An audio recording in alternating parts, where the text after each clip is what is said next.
Lamentações, capítulo 3. Obrigado, Ronaldo.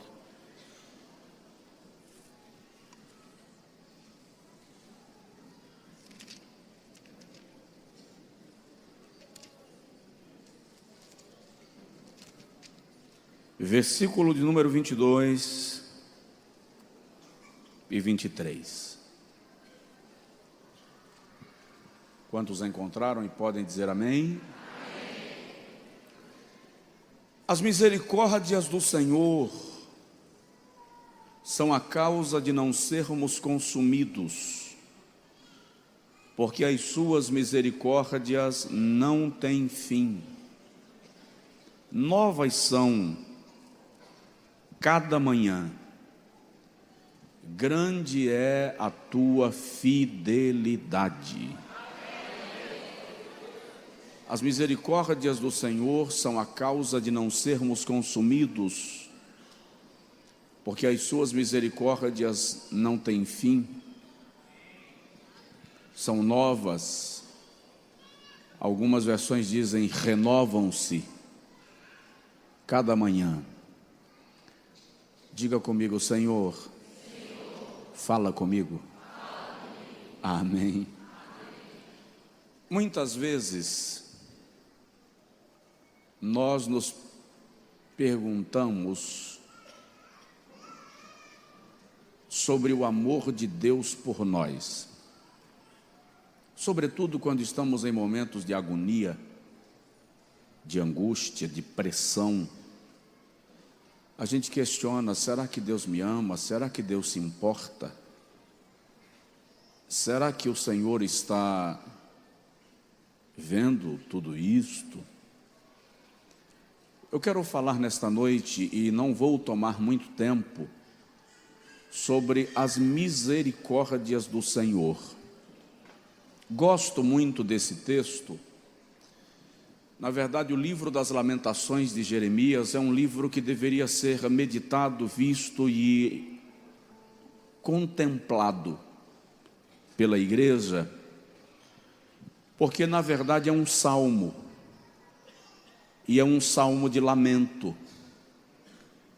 Jeremias está traduzindo em poesia o sofrimento do povo de Judá no cativeiro babilônico.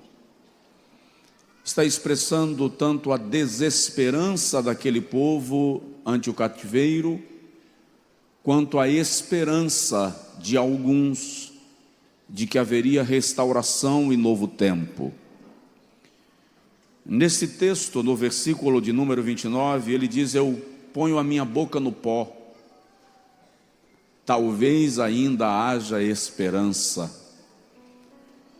No outro versículo, ele diz: trago à memória, ou procuro trazer à memória aquilo que me dá esperança. São expressões do profeta em melodia, em poesia, que expressam os sentimentos do povo de Judá em Babilônia. Mas em meio a isso há um cântico do profeta que diz: nós não já fomos de todo consumidos por causa da misericórdia do Senhor. A sua misericórdia é a causa pela qual não fomos completamente exterminados. Eu gosto muito desse texto no versículo 22, 32, que nós lemos no versículo 22, porque embora na língua portuguesa o tradutor tenha repetido a palavra misericórdia, no texto bíblico mais próximo dos originais, se percebe que o profeta não repetiu a palavra misericórdia. Ele não diz: as misericórdias do Senhor são a causa de não sermos consumidos, porque as suas misericórdias não têm fim. Nos textos mais próximos, o profeta está dizendo: as misericórdias do Senhor são a causa de não sermos consumidos, porque o seu carinho não tem fim. O seu zelo, o seu cuidado não tem fim. Dá um toque no seu vizinho e diz para ele: Deus tem muito carinho por você.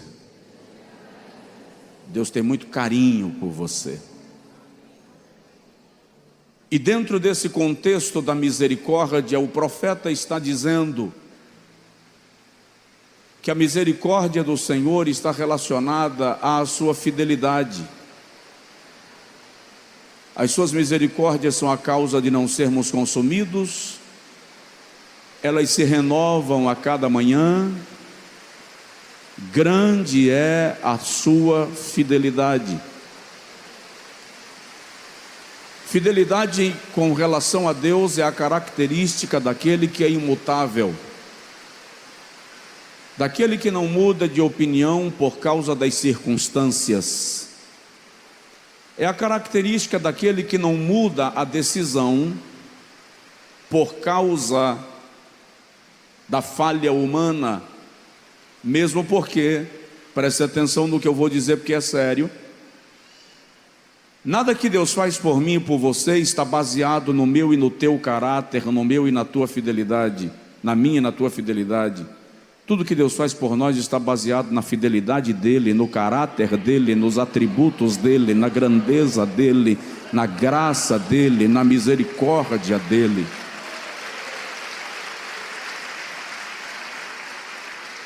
É por esta razão que Paulo diz: porque dele e por ele e para ele são todas as coisas. O que eu quero falar nesta noite é como Deus manifesta esta fidelidade, esta misericórdia. É muito interessante como o nosso Senhor, no desejo de ser entendido por nós, usa figuras de linguagem para tornar a sua mensagem compreensível ao nosso coração. Então ele se utiliza de elementos, de figuras, de exemplos comuns a nós, para que a gente consiga compreender o que ele está nos dizendo. Então vamos rapidinho entender como esta misericórdia de Deus se manifesta por nós, em nós e para nós. E aí eu quero dizer, primeiro, a fidelidade de Deus se manifesta, a misericórdia de Deus se manifesta como um pai que se compadece do seu filho. Dá um toque no seu vizinho e diz para ele: Deus é pai. Dá um toque no seu vizinho e diz para ele: Deus é meu pai. Dá um toque no seu vizinho e diz para ele: eu sou filho dele.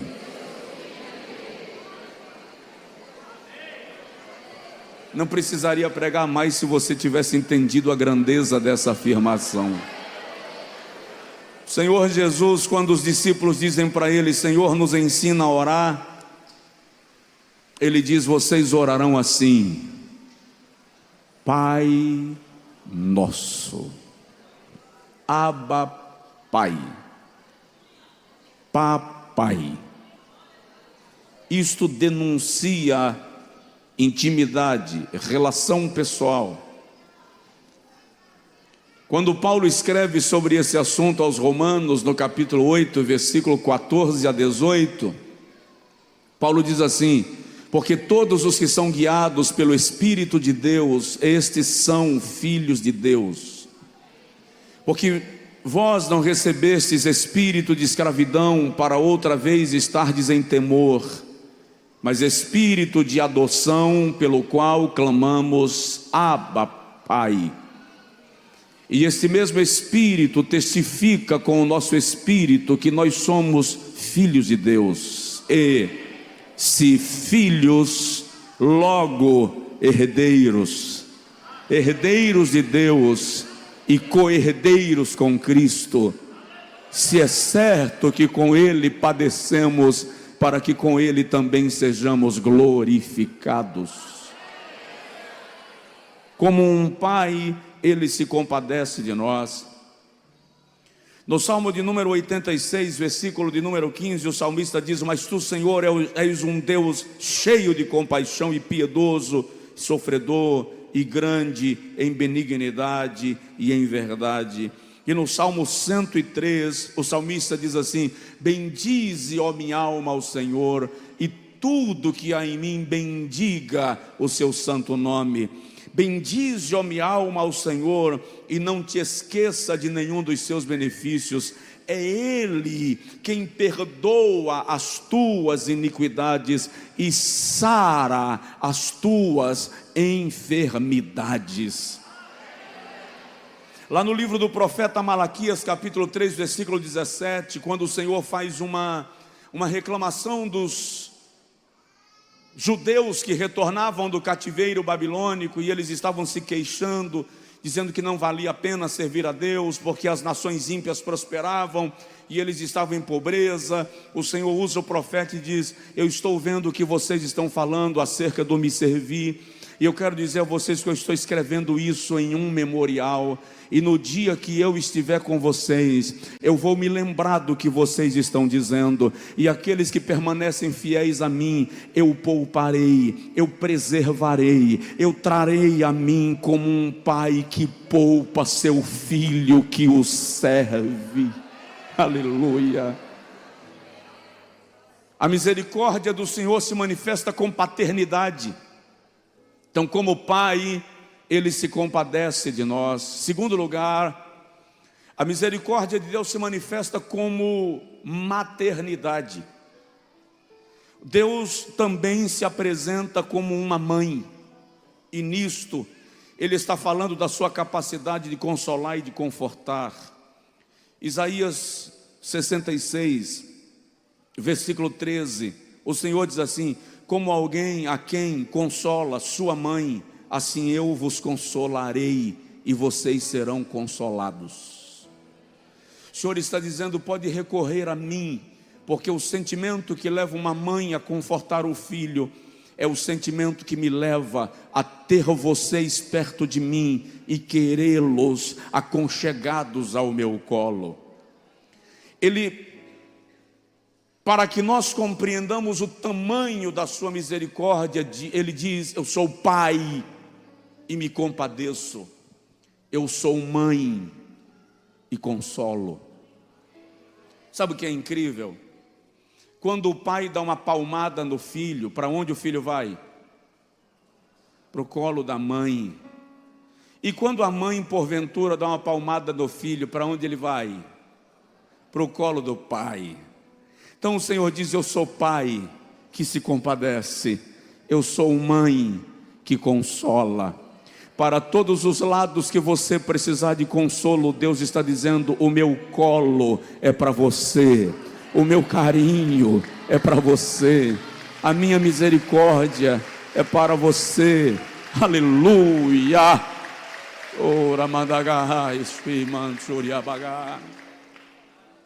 Isso é misericórdia. As misericórdias do Senhor são a causa de não sermos consumidos. Isaías 49, versículo de número 15, olha que coisa linda, eu amo esse texto. O Senhor diz assim: quem é mãe aqui, levanta a mão por favor. As mães, obrigado. Pode uma mãe esquecer-se tanto do filho do seu ventre? Deus está dizendo assim: uma mulher grávida esquece que está grávida? Sim ou não, mãe? Ok. Aí o Senhor faz uma segunda pergunta: e pode uma mulher que amamenta esquecer-se da criança no seu seio? A pergunta é: uma mãe esquece que tem uma criança sugando leite materno no seu seio? Sim ou não, mãe? Os homens não podem responder esse negócio, fica calado, senão a gente vai ter que conversar depois. Aí o Senhor diz assim: todavia, esse todavia muda tudo. Todavia, ainda que ela se esqueça do seu filho, eu jamais me esquecerei de você.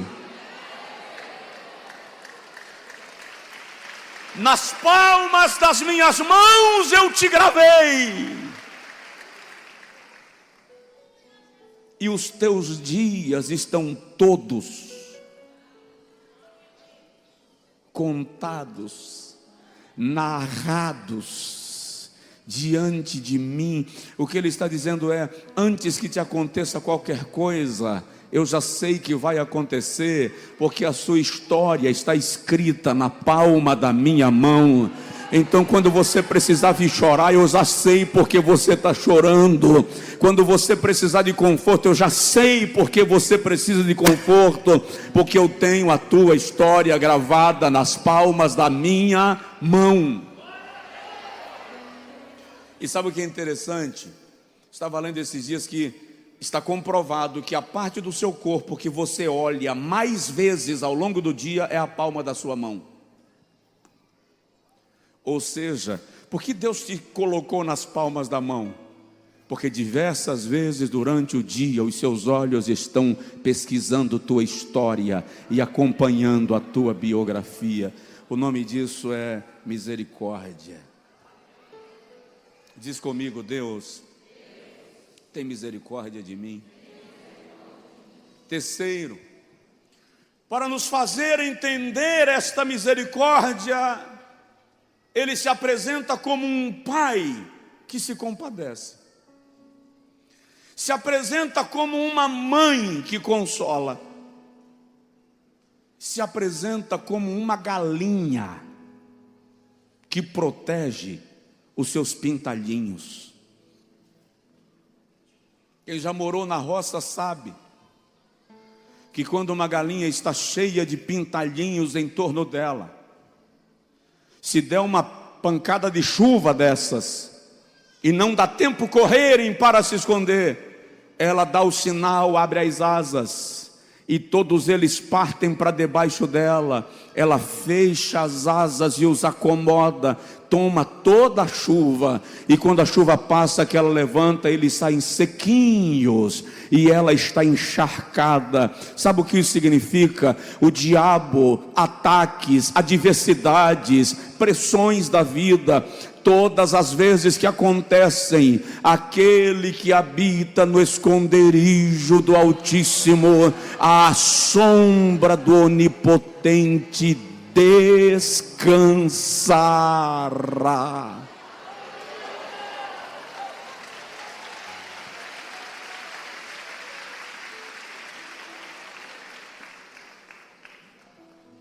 Mateus 23, 37, ele diz assim: Jerusalém, Jerusalém, que matas os profetas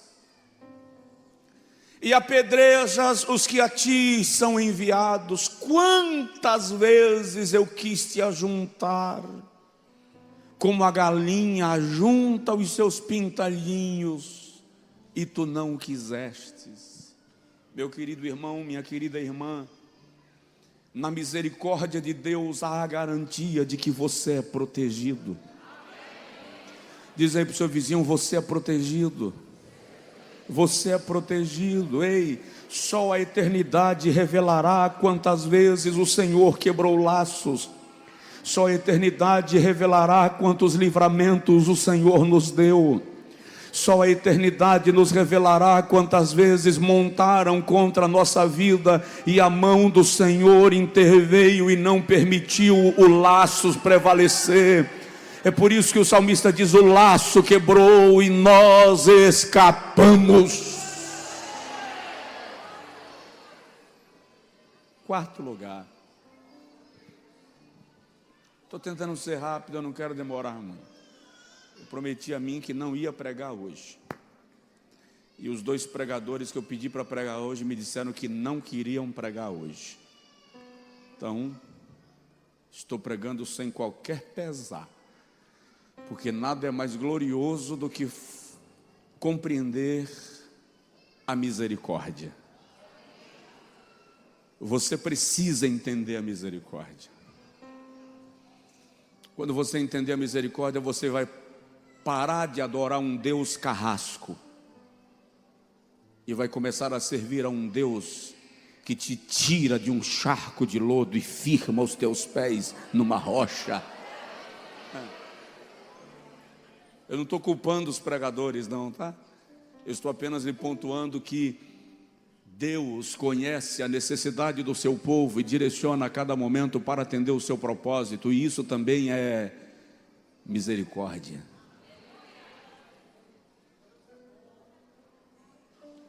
Quarto lugar, na sua misericórdia, Deus, como uma ama,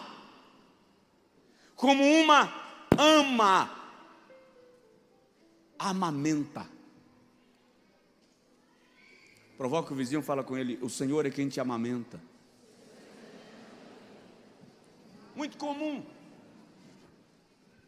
na roça, nas regiões rurais, aquilo que nós aqui no Brasil conhecemos como, ou no Nordeste, conhecemos como mãe de leite. Quando a mãe não tinha leite suficiente, as glândulas mamárias não produziam leite suficiente para amamentar o seu bebê, se procurava na região alguém que também dera à luz a filho e, portanto, estava sobrando leite. E depois de amamentar o seu filho, aquela ama vinha para amamentar também a outra criança e fortalecê-la. E se desenvolvia laços maternais. Se pedia a bênção, porque se reconhecia a maternidade. Primeira carta de Paulo aos Tessalonicenses, capítulo de número 2, versículo de número 7, o apóstolo Paulo, falando do cuidado com a igreja, diz: antes fomos brandos entre vós, como a ama que cria os seus filhos.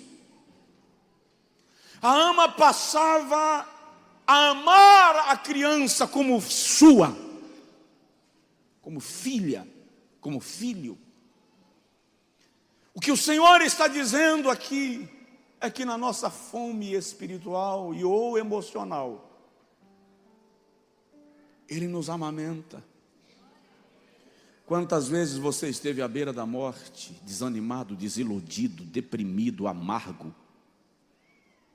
Quantas vezes passaram besteiras na sua cabeça acerca da sua própria vida e de repente você deitou, dormiu e levantou fortalecido? Veio para a igreja, ouviu a palavra e saiu fortalecido. Tem um irmão.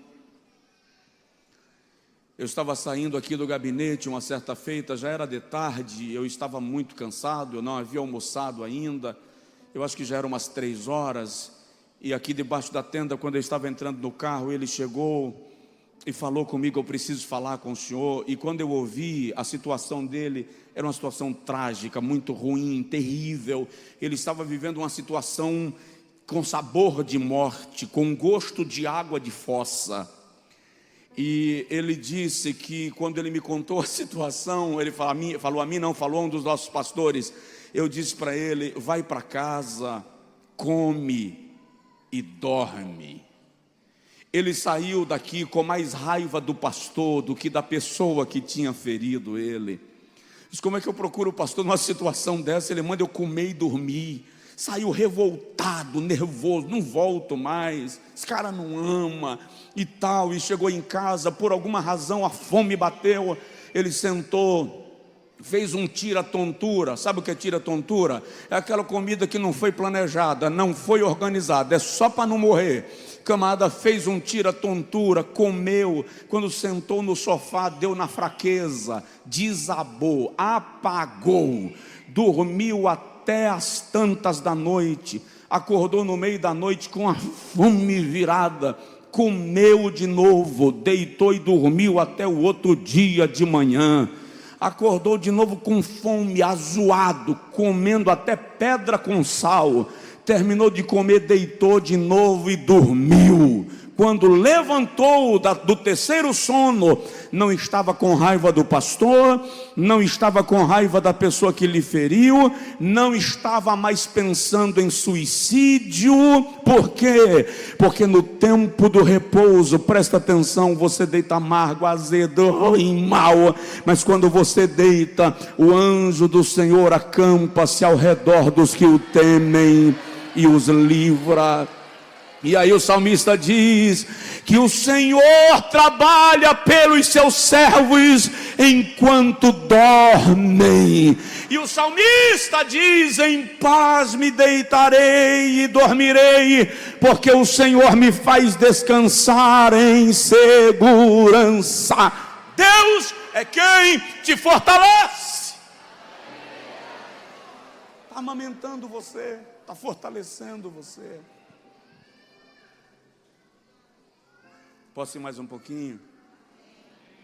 Vou agilizar. Na sua misericórdia, Deus, como um pastor, busca. Ele não deixa uma ovelha se perder, porque ela é fraca, rebelde, se desviou do rebanho. Em Mateus capítulo 18, versículo 12, Jesus diz do seu amor por nós como de um pastor que tem 100 ovelhas. E ao chegar no aprisco percebe que falta uma.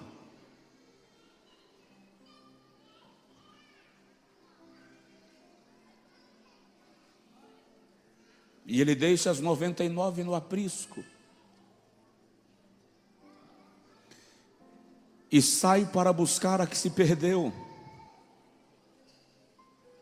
E diz o texto que ele sobe montes e desce valados. E quando a encontra, cura-lhe as feridas, coloca-lhe no ombro ou no colo. Deus, na sua misericórdia,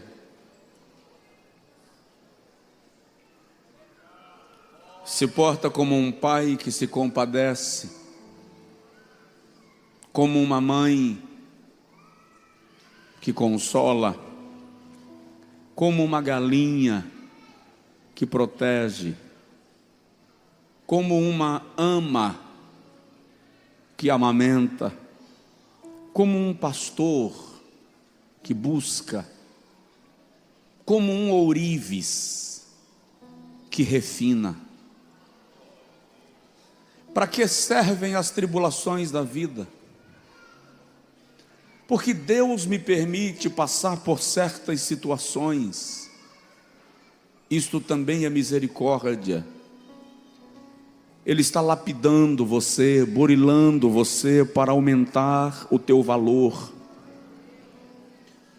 Malaquias capítulo 3, versículo 3, o Senhor diz: assim como o ourives se assenta para afinar e purificar a prata, assim eu me assentarei e vos afinarei como ao ouro e como a prata. E lá no versículo 17 ele diz assim: e vós sereis o meu tesouro particular.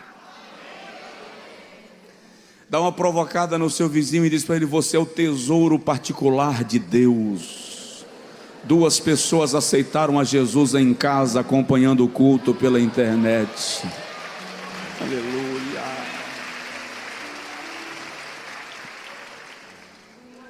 As provações pelas quais passamos também é misericórdia. Como um noivo, ele se alegra na sua noiva. Isso é misericórdia. Isaías 62, versículo de número 5. O Senhor diz assim: assim como um noivo se alegra, e olhei, porque assim como o noivo se alegra com a sua noiva, assim os seus filhos se alegrarão em ti. E como o noivo, assim como o mancebo se casa com a donzela, assim teus filhos se casarão contigo. E como o noivo se alegra com a noiva, assim se alegrará de ti o teu Deus. Presta atenção nisso. Eu só vou falar mais 2 coisinhas e encerro.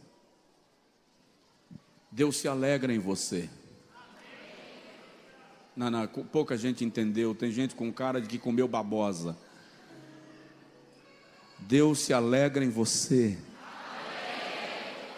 Você já tomou suco de babosa, chá de babosa, goma de babosa, gosma de babosa? Já engoliu? Já tomou?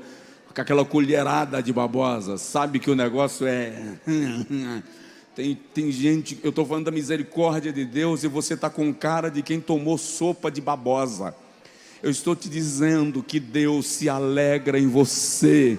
Eu estou te dizendo que Deus faz festas por sua causa.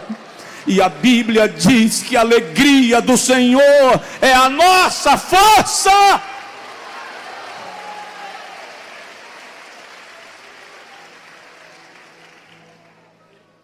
Penúltimo lugar, como um amigo, Ele ama. Deus ama você como um amigo ama o outro. Eu tenho alguns amigos e alguns poucos amigos de longas datas. E tenho algumas amizades que já ultrapassam 25 anos. Eu tenho um amigo, vocês o conhecem, pastor Jailton. Ele é muito teimoso. Não é, pastor Paulo? Quando o Jailton invoca de fazer um negócio, irmão, não tem campanha de jejum que arrede. E ele invocou de fazer algo e queria meu apoio, meu suporte. E eu disse, não te dou porque eu não concordo. E ele avançou sem meu apoio, acreditando que quando ele estivesse na linha de chegada, eu ia mudar de opinião, ia ceder, e eu não cedi. Aí você pergunta, quem é mais teimoso? Jesus. Mas eu não cedi, e como eu não cedi, ele ficou chateado comigo. Eu ligava, a Jailton não me atendia. Como ele não me atendeu de raiva, quando ele me ligava, eu também não atendia. Pastor Paulo tentou intermediar umas 2 vezes, um apaziguamento. Não. E ficamos uns 4 meses assim. Um dia nós estávamos indo para um acampamento de jovens, um dos intimidades que nós fizemos no acampamento. Quando eu estava chegando no portão do acampamento, Moody chegou para mim e disse assim, tio, meu pai foi atropelado. Presta atenção, Jailton é cego. Mas um cara que enxerga conseguiu atropelar Jailton em cima da calçada. Como é que um motorista consegue atropelar um cego em cima de uma calçada? Está pior do que o rapaz com a deficiência. O que eu fiz? Chamei os coordenadores e disse, cuida do acampamento, cuida do retiro, que eu vou para a Nova Fátima. Larguei tudo. Fui para Nova Fátima buscar Jailton, buscar atendimento médico, acompanhar para atendimento. Mas não estava ontem sem atender a ligação, não estava birrado um com o outro nesse instante. Mas amigos são assim. O Senhor diz assim, por um momento te deixei, mas outra vez com benignidade te trouxe para perto. Porque amigos podem até travar um com o outro, mas na hora que um de lá está padecendo, você esquece toda a trava e chega junto para dar suporte, cobertura e proteção. Por isso que a Bíblia diz que o homem que tem muitos amigos tem para o dia da dificuldade, e acrescenta, um amigo mais chegado do que o irmão. Provoca o vizinho, fala com ele, você tem um amigo.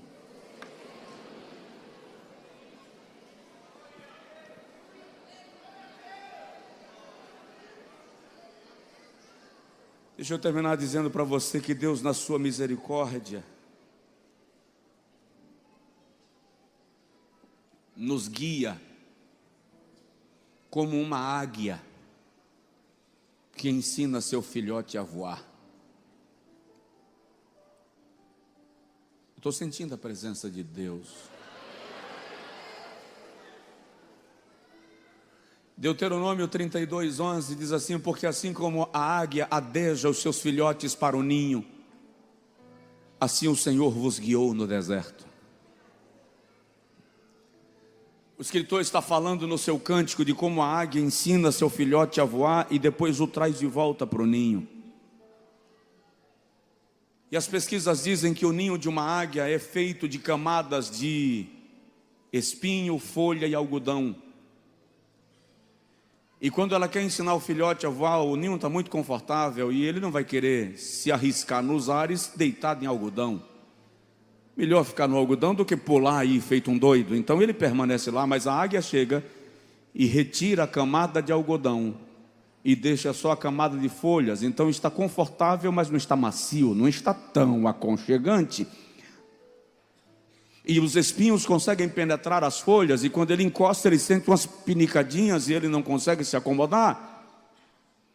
Então ela diminui a camada de folhas e ele não consegue encostar mais, porque os espinhos estão machucando, e ele fica em pé no meio do ninho. Não encosto, mas também não vou voar, porque afinal de contas aqui eu estou sentindo que o chão está seguro. E a águia percebe, e ela vai lá e tira todas as folhagens e deixa só espinho. Então onde ele pisa tem espinho, onde ele encosta tem espinho e nada serve.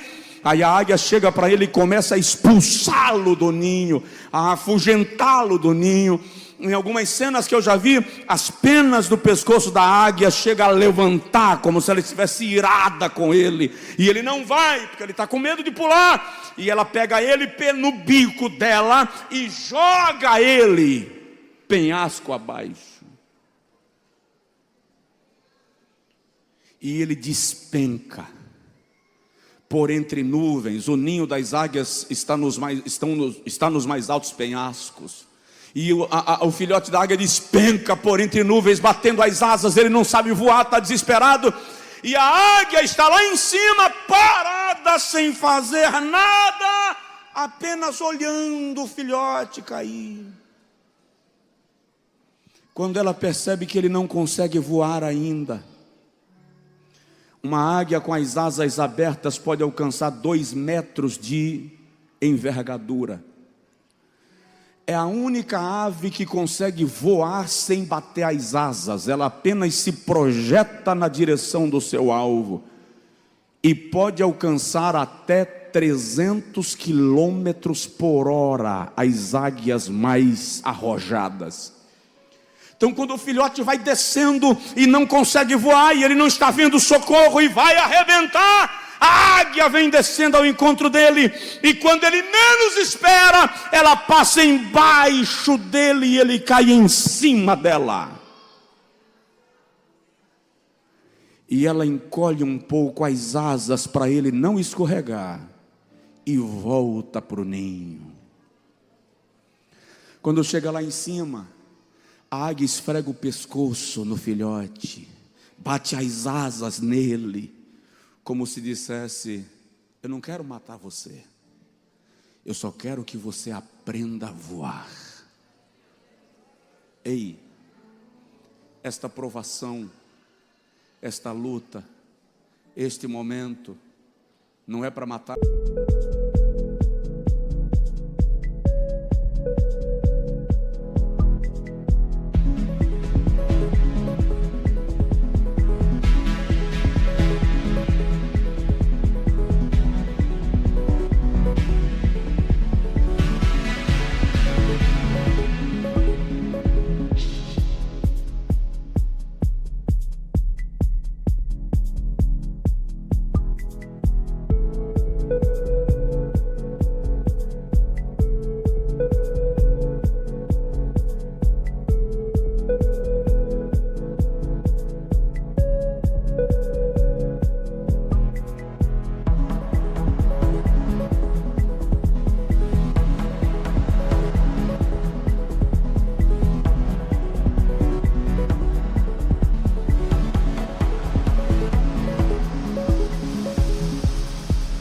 Você é só para te ensinar a voar. Provoca aí o vizinho e diz para ele: você está aprendendo a voar, e isso é misericórdia. Fica de pé, por favor, em nome de Jesus.